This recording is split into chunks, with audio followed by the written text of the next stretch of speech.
Hi, I'm Will Bruin, and I was just recognized as a Seattle Sounders legend.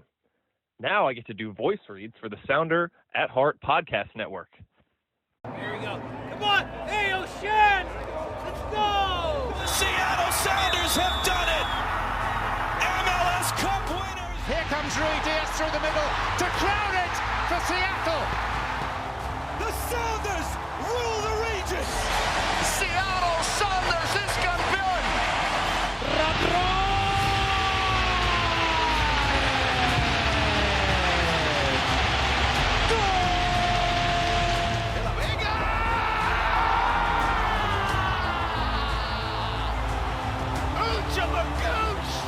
All creatures great and small! De la Vega! ¡No me pongo de pie! ¡De rodillas! You know, what was the thought process in terms of who you decided to use and who you didn't? Ever since Sounder at Heart wrote a commentary that we didn't take Old Cup seriously.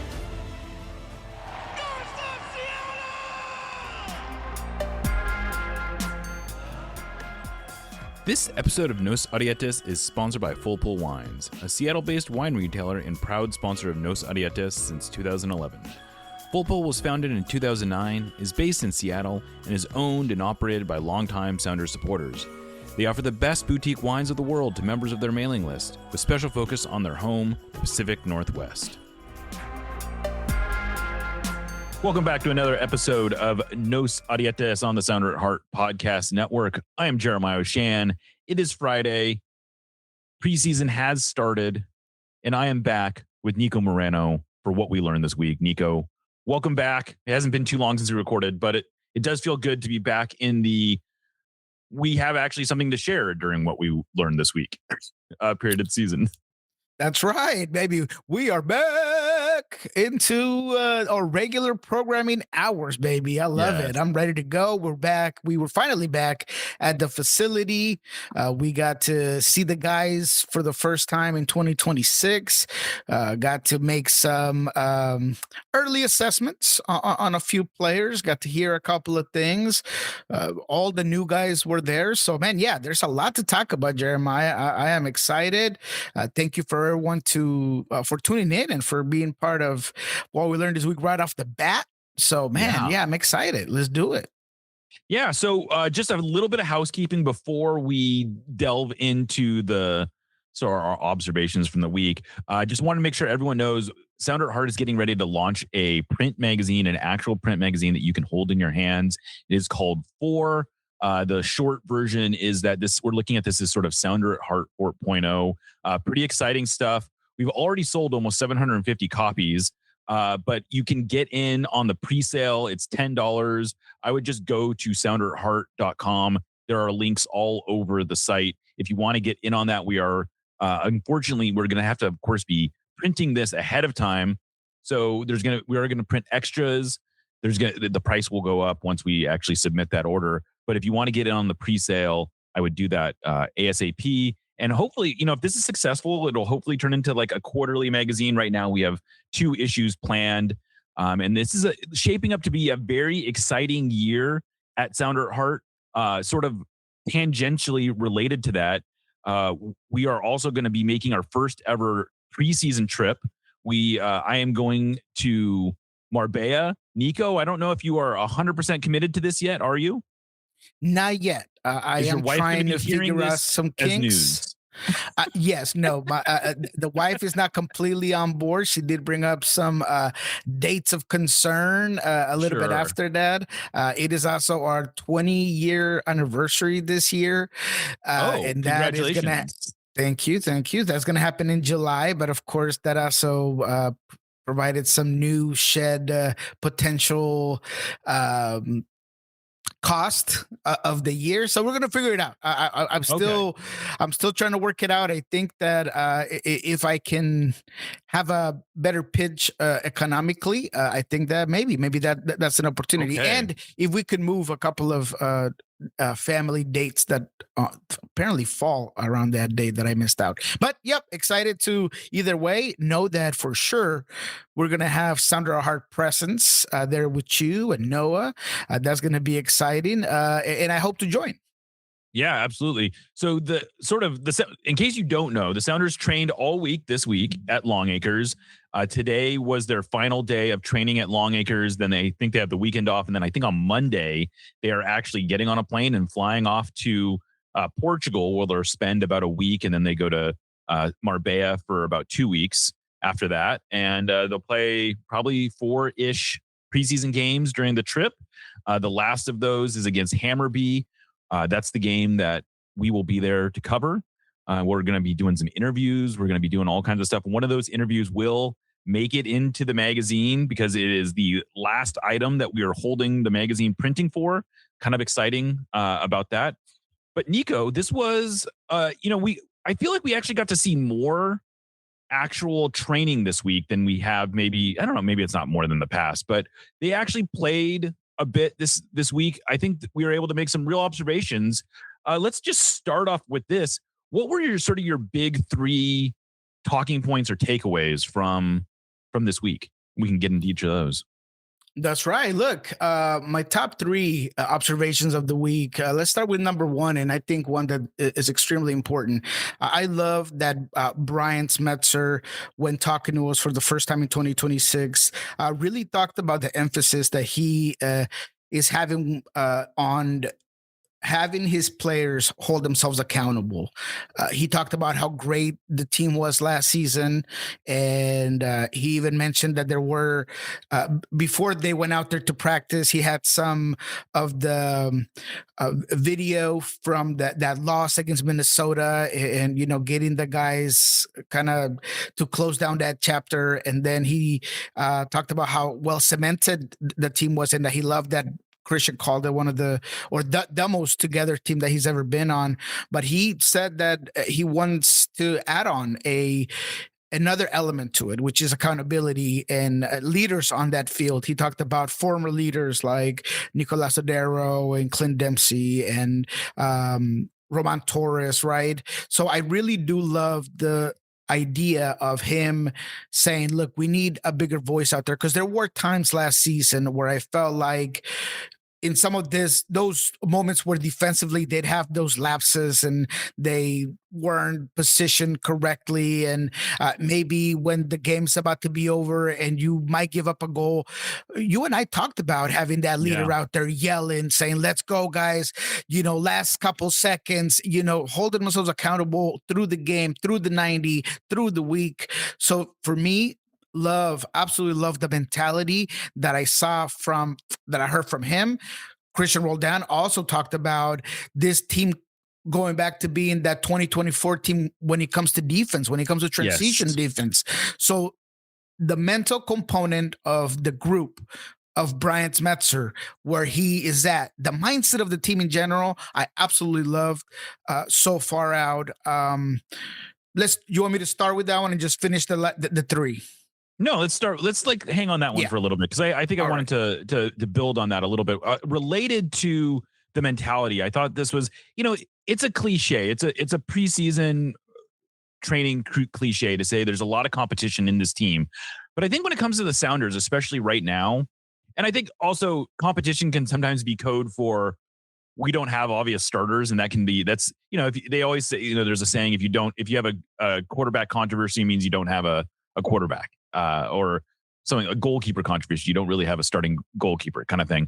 But I think in the Sounders case, there is genuine competition because they have multiple MLS quality starters at all. I mean, there's probably, I think conservatively 15 players who are in genuine contention to be starters on this team. And there's going to be weeks when this team is fully fit. Now that's a big caveat, because we could have said this last year. There just weren't that many games where they had genuine, all their top players were fit at the same time. So that's always going to be a variable. But where we sit right now in preseason with everyone but essentially Pedro de la Vega fit and, Georgie Manungu and Nuhu are not here yet, which we'll get into later.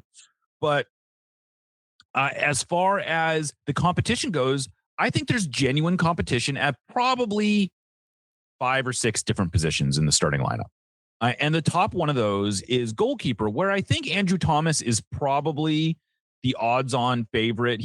I think it's a real competition in the way that last year was a real competition, where Steph was clearly the default starter, but that didn't mean that the door was closed. And I think it's kind of similar this year, where Andrew Thomas looks like he's going to be the starter, but the door is not closed. Stephen Fry is not going to just sit there and sit idly by. But I thought that was a salient point at this point in training to talk about how, you've got Hassani Dotson, who can potentially push into the starting lineup. You've got Danny Masovsky, who I think the team is approaching him as a potential starter. And then that obviously impacts whether Jordan Morris or Jesus Ferreira or, Paul Rothrock is another player who could be in or out of the starting lineup. And then you go to left back, where Reed, Baker, Whiting, and Nuhu, I think, are going to be in a real competition. So, right there, that's, I think that's 5 spots right there that are at least have some level of competition. And I think this is a good place for the Sounders to be. Totally agree. Competition does show on the field, show on the training field. If I know that I gotta be there all the time, if I gotta give 110%, and it's not like these players aren't going to do it just organically, but having that extra motivation is important. And that's what takes me to number 2 of my important observations this week. Yeah. I thought that the star players, and I think it goes perfectly into your point, Jeremiah. Yes. Really came out in the first couple of days when they don't really have to show everything they have, when they don't have to be all over the field running down balls and defending and pressuring. The stars of this team, Jordan Morris, Albert Rusnák, Jesus Ferreira, they all came out to generally play almost as they were fighting for a spot. And let me start with Jesus Ferreira. We talked to Jesus Ferreira. You can check that interview out on Pulso Sports. He talked about a lot of cool things that, we should touch on, but particularly about this week of training. He said that it was difficult for him, especially the running part, all of the exercise that they have to do, the testing and all of it, because he was sick. And he just briefly touched on it, and he talked about how, it was difficult, but he was out there. I talked to him off the mics, and he was really sick, like 102 plus fever, like really, really sick with the flu. And he knew he had to be out there. Nobody would have blinked an eye if the player was sick and he couldn't make it to day 1, or, he could have been like, why I can't make it. But he felt a need to be out there, and not just be out there, but be out there giving everything he had, whether it was 80 or 90 or whatever he had in the tank. He was all over when he came to rondos, when he came to small-sided games, when he came to the 9v9 tournament that apparently his team won with Yamar and a couple of others. So that was important for me. Albert Rusnák was another guy that was lights out. He was putting in shots from mid-range. He was setting up guys, but mainly he was defending, running down on these young guys, man. I mean, he was really out there as if he didn't have a guaranteed spot in this team. And that's huge for me. Jordan Morris, same thing. I mean, he came out drenched in sweat. I mean, he was all over the field. So when your stars set the example on the training ground, man, you can't do anything other than just tip your hat. Yeah, and on that same note, you mentioned how tired or how ragged some of these guys looked, or they looked like they had been exerting themselves. One of the things that stood out to me the other day when Paul Rothrock talked to the media, and this is a player who just signed a big contract extension, who I think in some cases you would understand if they didn't come with quite the same burning fire and desire that they have had in the previous years, in part because they've kind of made it, for lack of a better term. He was absolutely pouring sweat when he was talking to us. And I just think that's that's just like something you love to see on those early days of training that, sure, it can say lots of different things, but I just think it speaks to how much work these guys are putting in. And it's a commit. They're all committed. I feel really good about where the team sits at this point in preseason. I was talking to Danny Jackson. He's the Sounders radio announcer off the mics, and he came through the Leeds Academy, and he was talking about how when he was young, guys would show up to the first few days of training and they'd just be totally out of shape. They'd just come off they'd come off holiday and had been drinking or whatever. And he's just talking about how that just is not the case. That can't be the case anymore. Guys have to come in fit and ready to go. And that is, what we're seeing out at this first week of training. And I would agree with you. Like the star players sort of set the example and everyone follows in after that. And we're absolutely seeing that this week. All right. What was your third point that you wanted to get to? Number 3 is that I like what I see from the new guys. So let's briefly talk about all of them. I thought that Dotson really didn't surprise me, but he was impressively fit. Like when it comes to just overall the running, the strength, the physicality.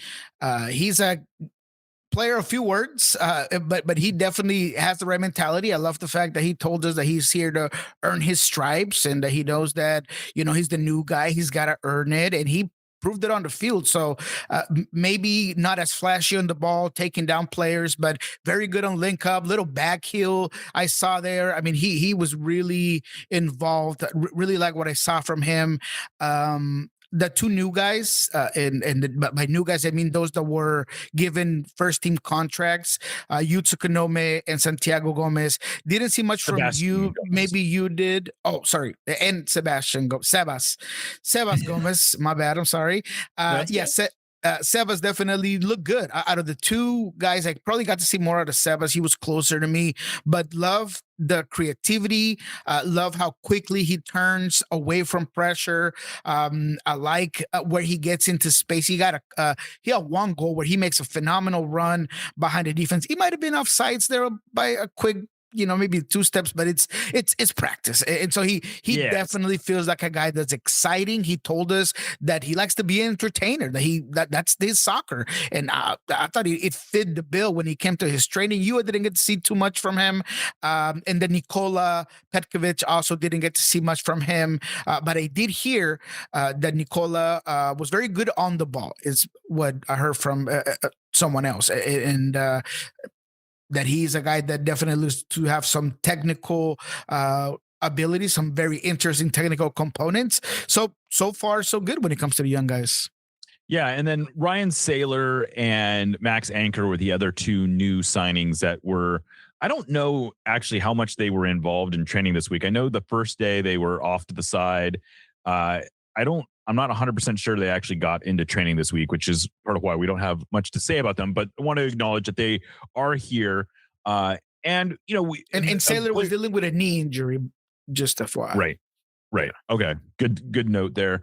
And then Georgie Manungu and Nuhu have not yet joined training. They're going to meet up with the Sounders, I believe, in Portugal for this week. So we haven't seen literally everybody, but it was, I share your optimism about Hassani Dotson too. I thought one of the funniest little observation was, and it was a nice reminder that this is a real local kid. He is not there. It's not like he was here or some brief period of time.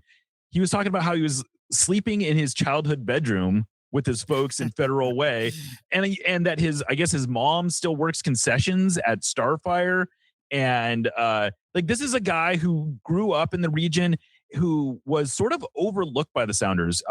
He never got called into the Sounders Academy. He went to Starfire. That wasn't for a lack of desire to play for the Sounders Academy. I know he tried out for S2 early on. He didn't make that. He instead went to college, which looks like it was a really smart decision by him, because he went to college, played at Oregon State, had a good career there, and then got drafted and obviously established himself as a pretty regular starter over at Minnesota United. And now he comes to the Sounders sort of ready to prove himself to this organization who hasn't always believed in him. And they can go all the way, we're going back 10, 12 years. But I think he is really enthusiastic about showing that he belongs here. I know the Sounders had been interested in acquiring him for at least a couple of years. So it's not like they don't doubt him where he is now. But I just think that he wants to earn his spot. He is not, I've said this before, but I do not think at all that he is coming here under the auspice that he's just going to be someone's backup. Like, if he ends up having to come off the bench, I think he can be comfortable with that. But he is here to compete and to help bring glory to the Sounders, to help, he wants to perform in front of his friends and family.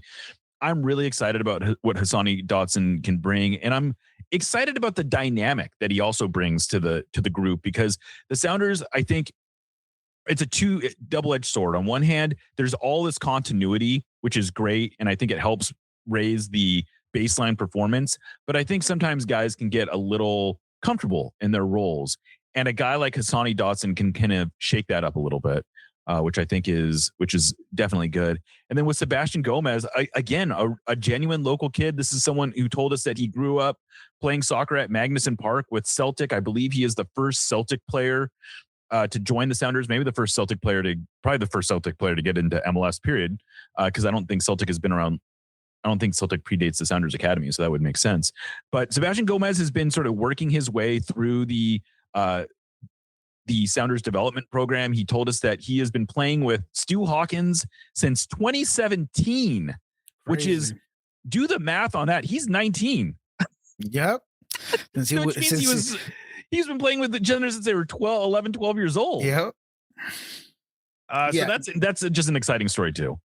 No, it's related to you guys. No, and he talks about, all of this, the soccer community, that again, it might sound like a cliche and people maybe might take it for granted, but those true stories are phenomenal. And he talks about the talent identification by the Sounders and the way they develop their players. So yeah, man, this kid looks the part. I mean, he really does. He talks confidently. He plays confidently. He has that Pedro de la Vega hair. He said he likes to play like Pedro de la Vega. He wants to get in the inside pockets. It's exciting to see some of this players. And again, look, we're giving you guys a rundown on things. We're not saying that these guys are, this is going to be the best team ever. It's just, a really good first indication of what's going on. We'll see what happens in the preseason. We'll see how guys develop. But, what I'm looking at is body language. I'm looking at mentality. I'm looking at fitness. I'm looking at first touch, at movements, fundamentals, and all those things, man. The guy showed it. Yeah, I would agree.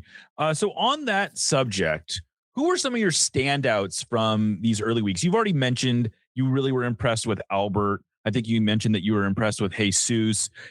Anyone that was maybe outside the, like the guys that we expect to be starters that you really were impressed by?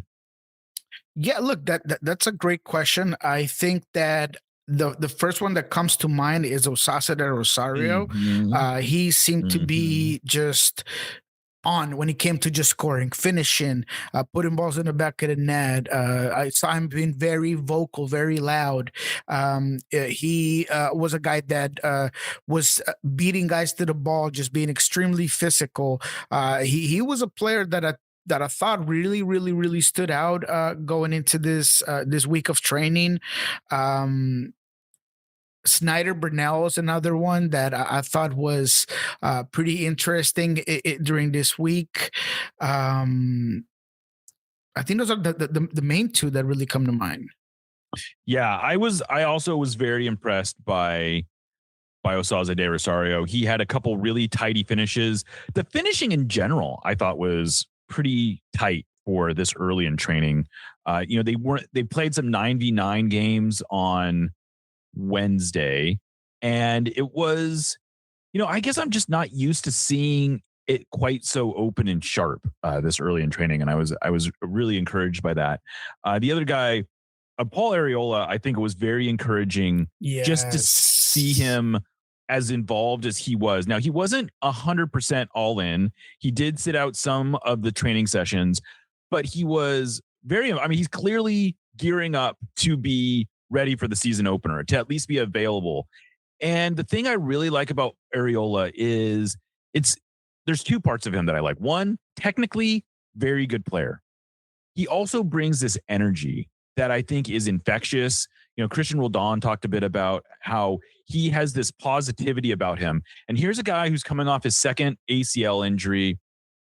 And you can just see that he's so excited to just be out doing stuff with teammates, as opposed to having to train on the side and on his own, or not on his own, but independently. Is that right? I don't know. He was not with other players.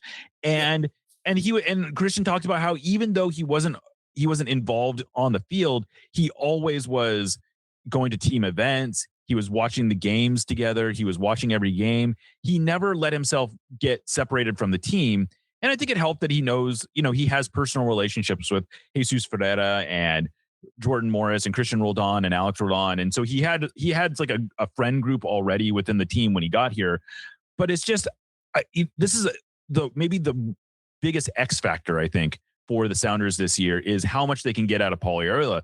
Because it's easy to forget that at the start of last season, he was looking like a very important player for the Sounders. He scored 2 goals in his first, I guess, his first 2 starts. He scored goals, and he had only played, I think, 6 games when he got hurt.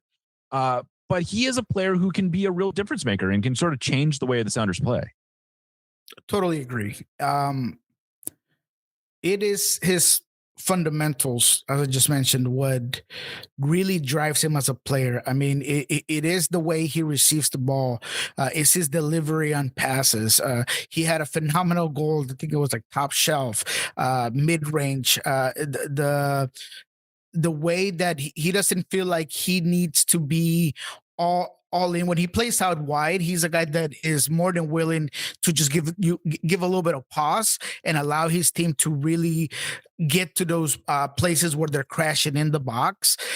The IQ from him on that wide play, to me, is very important. It's not just crossing the ball to cross it. It's not just setting the ball. Sometimes it's important to just, put a ball into 18 and see what happens. But I like to see when there's purposeness to it.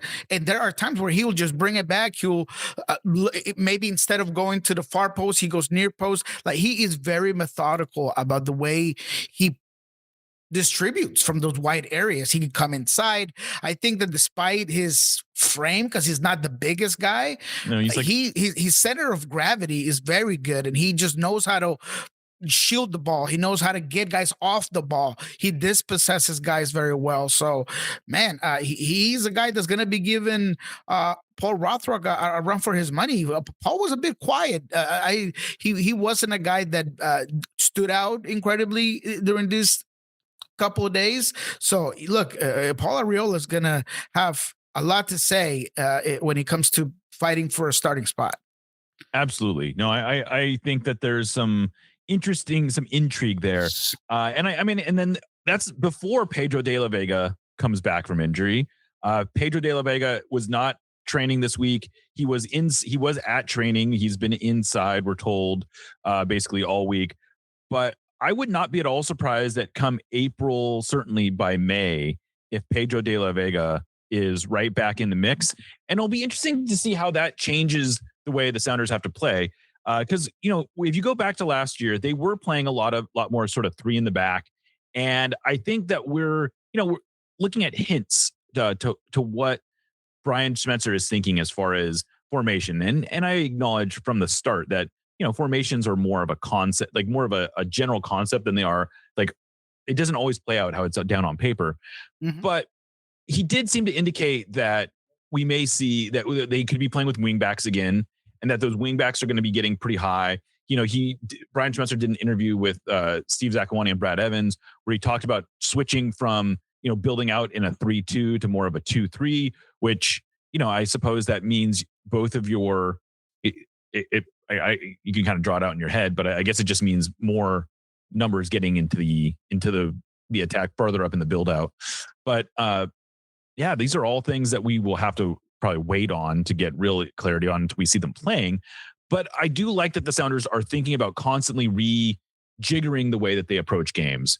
One of the things that last year was their biggest failing was on set pieces. I think they gave up, I want to say 8 more set piece goals than they did the year before. That alone covers most of the difference in defense that they had. And Ricardo Clark is going to be the new assistant, and it looks like that's going to be his main job, is sort of working with the team on set pieces. Did you have any impressions from Ricardo Clark, the Sounders' new assistant coach? Yes, and I don't want to downplay his importance or anything like it. It's just a different personality than Andy. Yes. So how that's going to fit I'm curious. Obviously, he hasn't been working with the guys enough for me to have any more insight on it. But just talking to him, watching the way he practiced, because I did have a close eye on the way he communicated with the guys. He's definitely on the ball the way Andy would, right? He likes to be part of the drills, part of the rondos and things like that. But he is perhaps more assertive, maybe not as light personality wise, the way Andy was. I think Andy could relay a message very differently. So a different dynamic is what I would say. He's a different type of coach. He's very knowledgeable of the game. He's very passionate of the game. He understands what he wants to do. He has been part of some winning teams with Gasper and Vinny. So, he has that on his tool belt, but how does he relay that information and how he fits in with this group still to be determined. Absolutely. Yeah. And he's a player, he's someone who has a pretty impressive playing resume. He has 2 World Cup caps with the U.S. national team. He played for Eintracht Frankfurt in Germany. He had a long and illustrious MLS career as well.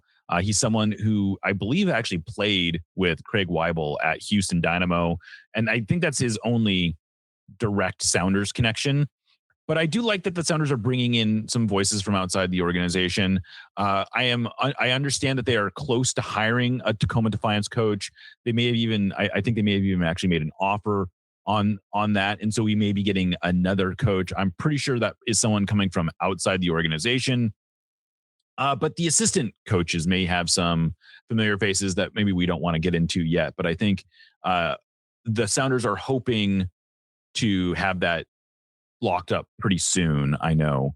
So, and the reason I bring that up is because Ricardo Clark was originally hired to be the Defiance coach. That happened before Andy Rose left the Sounders. And then they decided they interviewed a few people for the assistant, but ultimately they just felt like Ricardo was a good fit to be that third assistant. So this is a good chance to say, we're going to miss Andy Rose. I really liked Andy a lot. I liked him personally. I think he is someone who almost certainly is going to be a head coach in this league at some point. Everyone I've ever talked to about Andy basically says that this is a guy who they think is a very intelligent mind, who's someone who's very sharp. He's very personable. Man, I missed it initially, but he sent me a message on WhatsApp saying, just kind of saying goodbye and hoping that our paths cross again. But apparently he sent not the same message, but he sent messages to a whole host of people, which I think speaks a lot to his character. Yeah. I got one of those, and different players got different ones. So it just shows the type of character that Andy had. Definitely going to miss him. I know that we are in a world of soccer where we tend to think of, we have a very poor mindset of mistaking kindness for weakness. And, I think that there is a way that you can coach and be this really real person and real, genuinely likable person that at times drives your message better than it doesn't. So for me, there's always been a different factor of Andy Rose as a coach that I think goes unspoken, and he just has a quality with people and players, and that's what I feel like is going to take him to that next level at one point and be a head coach. He's going to continue to grow, continue to work on his strategic components and his certification and everything that a coach does. But for me, the X factor is Andy Rose, the person, and the way he left and the footprint that he left in this club is exactly what I mean by that. Yeah, and I think the other thing that it sort of his departure illustrates is, that he was able to move on from this job into what sounds like the top assistant job at LAFC that had previously been Ante Razov's job, and it looks like he left LAFC. I don't know where he's going to end up, but he was not among the coaches listed on their coaching staff when they announced their full coaching staff. But I think it speaks well to Andy, to this organization, that he can kind of move on from a third assistant job here to a higher profile position, another assistant job at LAFC, which is obviously one of the premier teams in the league. But I also think the fact that Ricardo Clark was willing to come here to be the Defiance coach, I think it sort of illustrates that the Sounders are still a very attractive place for coaches to come as sort of like on their pathway. The Sounders are not struggling to find candidates for any of these positions, which I think we should take, some pride in. Totally. I mean, it talks about the name, the respect that goes across with the Sounders coaching tree and the organization, right? What better way to put your name out there as a coach than to be the Tacoma Defiance coach, because there is such a perfect pathway and there's this infrastructure that brings this polished young players that you can add and help just give them the last bit of push right before they go into the first team. So, even Coach H, he wasn't here very long, but he could very well say in his next job interview, look at the players that I had in Tacoma Defiance, the Kalanis and the Osasa de Rosarios, the Snyder Burnells, all those guys are first team players. So there is this attractiveness to come be part of that project. So I do hope that they get the right guy for the job. I know that Joe Paulo's still in the conversations to potentially join that group of coaches that are going to take on Tacoma Defiance. We might have some news on that at some point, but there is a level of desire for just being part of the Sounders organization. Absolutely. Well, I think that's probably a good place to take a break. We're going to come back and we're going to dive into the whole situation going on with Obed Vargas right now. I think that is, especially with the Sounders leaving town, they're going to be in Europe. So we might not have a lot to talk about, but I think this is going to be a good sort of, I want to set the table for the next few weeks, because if the Sounders are going to move Obed Vargas, it's going to probably happen soon. Because that's just the reality of the situation. But we'll get into that. We'll explain what's going on there, try to give some perspective. But you're listening to Nos Audietes on the Sounder at Heart Podcast Network. Thank you for listening to the Sounder at Heart Podcast Network, which now includes Nos Audietes, Lobbing Scorchers, and the Cooler Guild. Although this podcast is free, it's only made possible through our paid subscribers. Plans start as low as $30 a year and allow us to remain independent and mostly ad-free. Subscribers get access to all our written and podcast content, including a full-text RSS feed and a mostly ad-free podcast feed that includes every show in one spot. If you really like what we're doing, though, I'd encourage you to sign up at our higher tiers, which include all sorts of various perks. The most popular of those is our members-only Discord, where the real Sounders sickos hang out. I know I've called this group the smartest, funniest, and best-informed Sounders fans in the world, but it's more than the rough equivalent of a Sounders Mensa meeting. Discord is where we make things happen, like for real. You know the promotion the Sounders ran that offered fans the opportunity to trade in their Messi jersey for a Paul Rothrock one? That originated in our community. You'll not only be the first to know about stuff, but you also have a semi-direct line to the movers and shakers at the Sounders organization. If you want to be one of the totally normal people who occupy the Sounder at Heart Discord, just become a supporter of Sounder at Heart. Anyway, thanks for listening, and go Durs. Nos Audietes, admittedly, is not exactly known for our spicy takes, but that doesn't mean we want our food to be mild. Spice up your life with Haxan Ferments.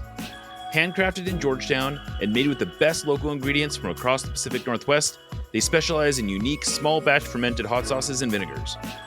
Haxan Ferments brings bold flavors and natural fermentation together for something truly special.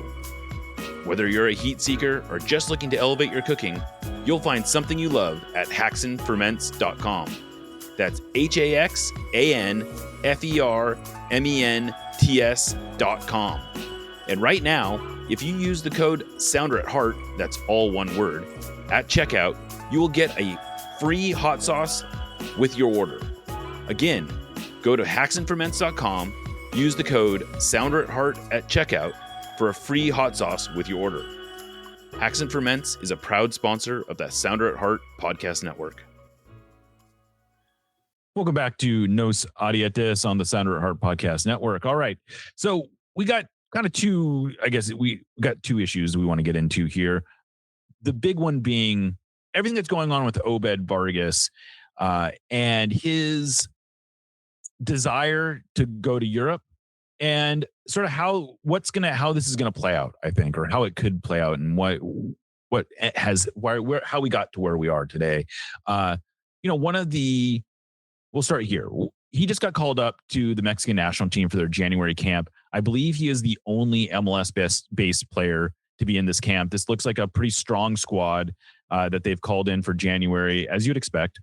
And he's got a few months to prove himself to get into this World Cup. He only has 2 senior national team caps. Only one of those is really recently. But the door is very much open for him to still walk through and to potentially get into the World Cup team. But a lot of that is going to depend on, primarily, frankly, is going to depend on how he's playing at the club. And it would seem like his best chance for playing time and his best opportunity to impress folks is by playing with the Sounders and looking like a, potential best 11 type of player that we think he's capable of being. But that's maybe a little complicated by the reality that he is in now his final year of his contract. We've talked a lot about how the way his camp seems to have been positioning himself as essentially playing out his contract with the hope of picking his own team as a free agent. He can sign a pre-contract as soon as this summer. And it's going to be interesting to see how the Sounders play this, because for a long time, the Sounders have, yes, I think Obed has earned his spot, but I think it's been undeniable that part of why that's kept him as such a big part of the Sounders lineup is that the Sounders felt invested in his future as well. And if it gets to a point where they are not as invested in his future, I think there's the possibility that could impact decision-making on who plays when. I don't think the Sounders are going to be cynical. I don't think they're going to punish him. We're seeing over at Norwich City, they just demoted Josh Sargent to the U21 team, essentially, because he's trying to work his way out of the contract there. I don't think anything like that is going to happen here, but I could see it, if there's a real open position battle. I don't know that we can assume that Obed Vargas is going to be playing every game the way that he has in the past. But I guess let's just that's the table setting. Niko, what have you been hearing on this front, and how do you see this all playing out over the next few weeks? Yeah, let me just do a cute little nugget that I got here about that 27-man call-up, just because there aren't any other MLS players. But it was very interesting that Brian Gutierrez, who just got to Chivas, got a call-up, right? The Chicago Fire. Yeah, so that's interesting. And then Richard Ledesma, who also is a dual citizen. I didn't notice that. So okay. Got a call-up. So I just thought maybe our audience might enjoy that. So yes, good catch. When he comes to Obed Vargas, I really, and we have been doing, I think, a very good job at reporting as things plays along. And usually when we are given the audience and we're reporting on ongoing negotiations, the ball, if you will go from one side of the table to the other, right? It'll go, maybe this is what the club wants, maybe this is what the player wants, this is the way things are working out. In this one, the ball has stayed the whole time either in the middle or towards Obed Vargas's group, in terms of just having the situation in their hands, essentially. I mean, the ball is in their court almost, and they are the ones that are kind of leading these negotiations for everything that we've been able to gather on the situation from multiple sources about different moments of when the negotiations started happening, from the time that the Sounders gave Obed Vargas and his family time to find new representation, all of these things that are like 2-3 years in the making of putting it all together. But right now, right at this moment, as I have said consistently, it just feels like there's not going to be a resolution. It's not even in the horizon. Like, you cannot even see it. There's no light at the end of the tunnel right now, because there just isn't anything, as far as I know, that Obed Vargas's group is asking for, essentially, that the Sounders can say, here it is, we'll give it to you. And so there is two options. And you talked about one, and we'll just clarify and put both of them on the table. Either Obed is sold before the end of the transfer window of the winter, the one that we're on right now, or he plays out his contract and he's absolutely gone by the end of the year. Now, there are things that could happen in between that, where maybe the Sounders sell him and they could bring him up on a loan till the end of the year, whatever, right? But the reality is that there's two roads, and they both end with Obed Vargas leaving ultimately the Sounders. Ultimately, yeah. So basically what you're saying, when you say there's no chance for resolution, what you're saying is there's no chance that the Sounders are going to re-sign him, and it will be a long-term agreement where his future is now in the Sounders' hands entirely. And that is exactly what I'm hearing. Basically, that Obed Vargas's people are just not interested in signing a new contract. And what I found was interesting is, I don't know that they've been interested in signing a new contract for a long time. And if you really go back to it, from the sound of it, this sort of all started when he started seeking new representation, I believe, in the beginning of 2024 to the end of 2023. And apparently he was pretty open with the agents that they were interviewing, that their long-term plan was to sort of play out the contract with the Sounders and then go somewhere on a free. And that's totally fine. Like, I don't want to undermine that like, this is his right to do. He's been playing out his contract dutifully, it should be said. No one could ever question the effort that he has put in over the last year and a half, 2 years, whatever. He has been living up to his contract and then some, outplaying his contract. I don't think anyone would doubt that. But he also wants to control where he plays next. And I think that is understandable. From the Sounders' perspective, I think there's some frustration there, though, that, they've invested a lot in Obed, both time and energy and money. And I think they'd like to get something material out of that. And, this is a player who, if the Sounders had him under contract and could sell him, you would think he is at least a $10 million player. I do not think the Sounders are under any illusions that they can get anything close to that right now in the next 2 weeks. But from their perspective, I still think they think there is a pathway, a best case scenario, where they find a relatively big club that he can go to, someone like a Dortmund, for example, who is interested in bringing Obed over at some point, but isn't interested in bringing him over right away. And that the Sounders might be able to get him back on a loan, at least through the summer, which puts him in great position to potentially make the World Cup. Everyone wins in that situation. I don't know how likely that is, to be fair, but that is sort of like this, from the Sounders' perspective, the dream scenario, where they find some big club who's willing to pay a relatively cut rate transfer fee, loan him back to the Sounders, and then he goes and joins that team probably in the summer. And even at that point, Obed Vargas and his group have the right to say yes or no Correct. To whatever happens. So they could find them, I don't know, let's call it, I don't know, Crystal Palace. Right. Let's just say it's Crystal Palace. That would be amazing, right? But maybe he doesn't want to go to Crystal Palace. Maybe he thinks that, or his group believes that he should be in Manchester City or Man U. Right. And they could essentially say, nope, that sounds really great, but we don't want to do that. So essentially, all of the power, if not most of the power, if not all of it, it's on Obed's hands, and that's why I'm with you. I don't know how likely it is that they're able to move him and sell him. Now, I really hope. I think that there is enough suitors where there could be an offer that's unrefusable for Obed Vargas. I mean, like if a Dortmund comes in and says, sure. But it's going to have to be someone like that. It can't, like, the Sounders are not going to be able to transfer him to like a mid-table Belgian or Dutch team. Like that's not what Obed is looking for here.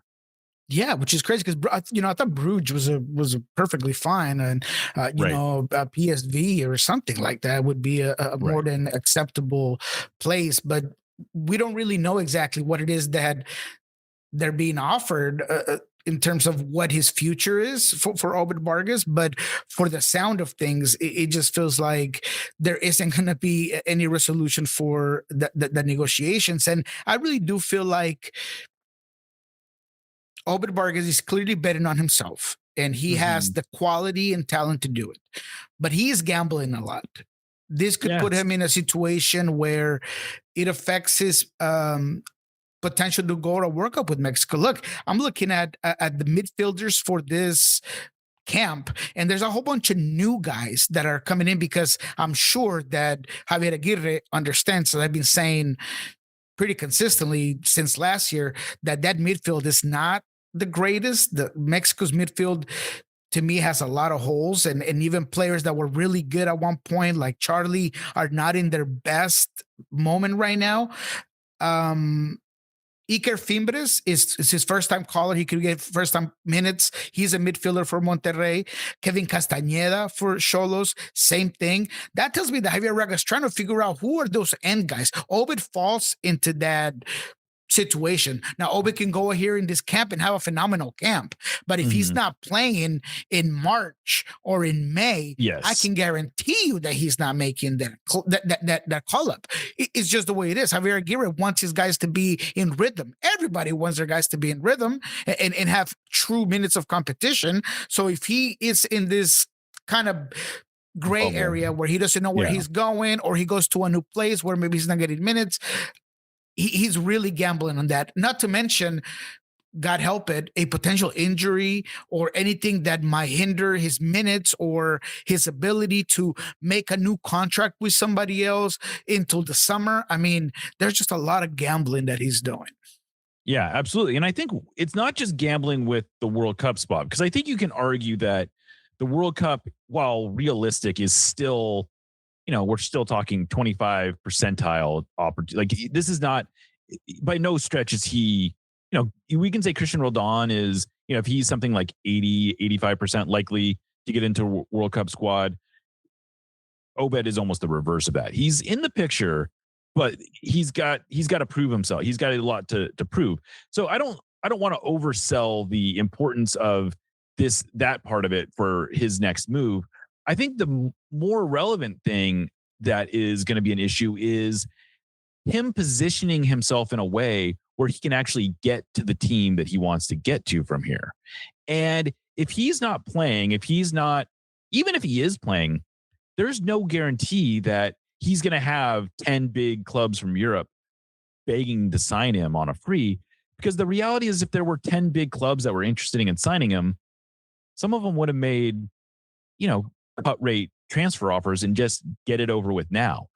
So I think his people, I don't want to say his folks because that implies it's literally his parents, but his camp, I think, has oversold the possibility, the likelihood that teams in Europe are just going to be lining up to sign him if he's on a free. Because I don't think that's a given. I think if the Sounders couldn't find someplace for him to play in Europe that he wants to be, the chances of him finding that on his own, I don't know that are all that much better. And I'll note that even though he's part of a bigger agency that has huge players like Irving, like Holland and guys like that, his actual agent doesn't have a great history of putting players in Europe either. Yeah, absolutely. I mean, he's part of a good group of agents. Is like a agency, like a super agency almost. Like a super agency, yeah. That's running things with a lot of good players. But I'm with you. I always feel like clubs have a better chance of moving the tables for transfers because there isn't necessarily a need to sell the player all the time, whether if. On the contrary, if Obed goes on his own, a lot of clubs might feel like, well, you know what, either you come with us or, there's not going to be a lot of leverage from anyone else. So I don't know. It's a very difficult situation. And now I do not want to I do not want to take blame on the Sounders end as well. I understand people's frustrations. I know for a fact that when Obed came back from his first U20 with the US 17, the U20 US 17, he was ready to get a new contract and he was excited and I think that was the time to do it. And then after that, when it didn't happen, and this is just my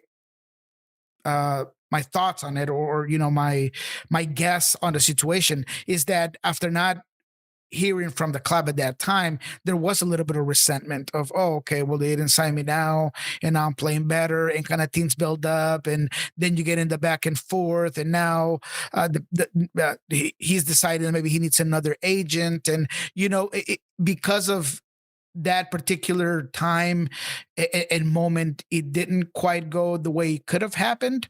So there is some blame on the Sounders, I've said, on maybe have secured the player a while back. But then you also understand where not having to sign him for 700, 800 maybe gave the Sounders capability to do other stuff with that salary cap. So there's just a lot of situations, but I do feel like there's blame to go around on both ends. But now it just sets us up with where we are now, which is undeniably Obed Vargas leaving at some point this year. Yeah. I mean, I think you can go back to, and that's a salient point here, I think, to remember that you can go back to 2023. That's when he got called into the US U20 team. Into their U20 World Cup team. And they clearly could have signed him. He had at that point already earned another contract. Danny Leyva, that was around the same time, I believe, that Danny Leyva signed his first extension. Yep. And so the Sounders could have done that with him. It's not, but it should also be said that wasn't without risk. If you go back to 2023, you'll remember there was only one U22 spot. So the Sounders did not have an open U22 spot. So that would have meant putting him on the salary cap, which he has not had to. He's essentially been an off cap player the entire time he's been with the first team, including right now. And now, but once that new mechanism was opened up in 2024, the window had probably closed to re-sign Obed. So I think it's fair to second guess the Sounders' reluctance to sign him to a contract. They clearly showed that they were willing to sign guys before they were up, and put them on the cap like they did with Danny Leyva. But it's also, I think we can also undersell the amount of flexibility they really had or oversell the amount of flexibility they had, because they couldn't just go and sign them to a U22 deal back then. And so I know a lot of the discourse has been a little clouded because there is this sense that they may or may not have offered him a max U22 deal in the last year or two. But I think the point here is that even a max U22 deal at least since he got this new agent in 2024, probably wasn't going to do the trick. But we can also second guess that, because the reality is that while he could have been making $800,000, $1 million, he'd be making $1 million right now if he had signed a U22 deal. That's real money that would be going into his bank account that, he probably could have made an additional $1.6 million over the last, 2 years if he had signed a U22 deal at the end of 2024. And so that's a lot of money that, he could be investing and building sort of a foundation for himself. But I also don't want to make it sound like Obed is a bad guy in this. Obed has been doing, he said he wants to focus on playing, and that's what he's done, to his credit. Mm-hmm. I don't blame Obed at all in this situation. I think we can take issue with we can pick what the Sounders have done wrong. We can pick maybe what his representation has maybe oversold things. But Obed himself does not deserve really any direct criticism, because he has been doing his job. His job is to play the best he can for the team that he plays for. And he's been doing that. Absolutely. When we asked Brian Schmetzer about that this week, basically he said, as long as Obed has the Sounders first in his approach, we have no issues. Like, Brian understandably doesn't want to get involved in this whole transfer saga. Obed himself doesn't really want to get bogged down in that. And I think Obed deserves a lot of credit for staying focused on being the best player he can. And as long as he does that, I think this will probably work out fine for him. At the same time, I think it's worth it. It's okay to kind of question some of the other stuff that's going on. True. And you're right. I mean, Obed is as cool as the other side of the pillow. I mean, when it comes to this sort of situations, he blocks out the noise, blocks out the rumors, blocks out the negotiations, and he goes to work. And that's something that you have to give him credit all the time, regardless of what he's getting paid or what's going on or what federation he's playing for. I mean, the kid does the work on the field. And I have no doubt, as confident as Brian was, I am just as confident that Obed is going to go into this camp, is going to go into this season with the pedal to the metal, and he's going to be outstanding. Now, where does that lead to? And hopefully there isn't anything that goes wrong with him, and he can have a great season for the Sounders, and then that lands him wherever it is that should land him. But at the end of the day, there is something that's unarguable, and is the fact that Obed Vargas has been a true professional, a phenomenal player, a class act, and probably the biggest prospect to come out of the academy. Absolutely. And the Sounders aren't going to be left completely, they're going to have something to gain out of this. They still will get training compensation. If Obed goes on to have get the kind of contract that he's expected to get, we're talking about hundreds of thousands of dollars that the Sounders can still collect just from training compensation. So it's like, the Sounders don't need to be, we need to cry over their plight. They're going to turn out just fine in this whole situation. They might not turn out the best that they could possibly be. And certainly people are going to be, if he ends up walking on a free, people are going to be frustrated. I don't want to downplay those frustrations, but I also just think it's fair to level set as to exactly where they've gone wrong. And I don't know if I don't know that they've played it quite as wrong as sometimes the perception out there is. One more thing we wanted to get to today, though, and while we're on the subject of the upcoming World Cup roster, Jesus Ferreira made some comments to you that I think are worth highlighting as far as that goes. Yeah, look, I was gonna ask the question, but George beat me to it. He asked about the USMNT and if he had, goals to be part of the World Cup. And I love the confidence in Jesus's voice. I'll tell you that. He said, I absolutely think I have a chance. That's the way he started it all. And then he talked about that being his goal, is to ultimately play that World Cup. That obviously has to come through him playing great for the Sounders. And that was motivation for him this season. And even if he didn't reach that goal and didn't get called up, I mean, at least the body of work would speak for itself. And I'm all in with it. Look, I know I might be called a homer or not. I do think that Jesus Ferreira is an excellent player.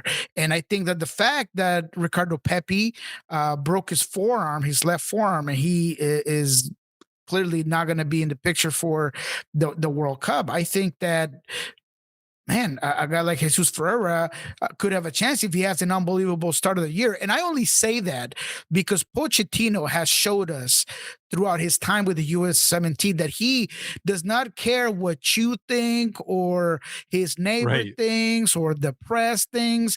He's going to give a guy a chance regardless of where he plays, as long as he has the right attitude and is as productive as he can be. And if Jesus is out there just diming passes and putting the ball in the back of the net early in MLS season, I have no doubt that Pochettino will look his way and say, let's see what you got, because that's just Pochettino's MO.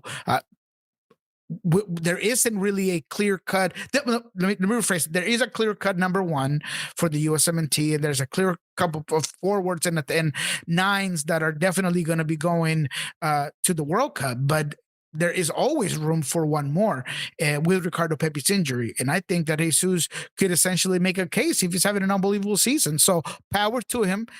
Another guy whose mentality I absolutely love. And this is one of those situations where if you're motivated to the point of you having a breakthrough season, I'm all in for it. I am all in for it. I've mentioned how I thought that Jesus was going to have an even better season than last year. I think that is I'm even more confident now. I will double down on that bet, no doubt about it. So to me, it's just about how the Sounders end up playing. What's the formation? Where do they play him? What's the role? But to me, Jesus is on his way to having a very, very good second season with the Sounders. Yeah, and you'd love to see that. I mean, Jesus Ferreira, let's not forget, this is a player who scored 18 goals in a season for FC Dallas. This is a guy who has something like 15 U.S. national team goals in his career. Jesus Ferreira is a very, very high-level player when he is on his game. And there's no reason to think that he can't get back to that level. You know, last year with the Sounders, I think it was more about fitting in and sort of finding his place. But there's every reason to believe that he could come in here and have a big season. And that's another potential X factor for the Sounders is Jesus Ferreira, another player that, I'm very excited about seeing what he can do this year. But with all that, I think we emptied the clip, so to speak, right? Absolutely. That's all I had. I am all out. I was deleting notes as I went along to make sure that nothing was left in the clip, as you so eloquently put it. And yeah, I'm empty, baby. I'm all out. All right. Well, with all that, I suppose we should get out of here. Just a reminder, if you want to be one of the first buyers of Sounder at Heart's new magazine 4, go to sounderatheart.com. It's linked right there at the top of the page. We are selling those quicker than I had honestly anticipated. I'm really excited about that coming out. We're going to bring a new kind of brand of journalism, or bring an old brand of journalism back, I suppose, is a good way of putting it. Exactly. But all that said, we should get out of here. I am Jeremiah O'Shan signing off for Niko Moreno. This is Nos Arietes, part of the Sounder at Heart Podcast Network, and we'll catch you next time.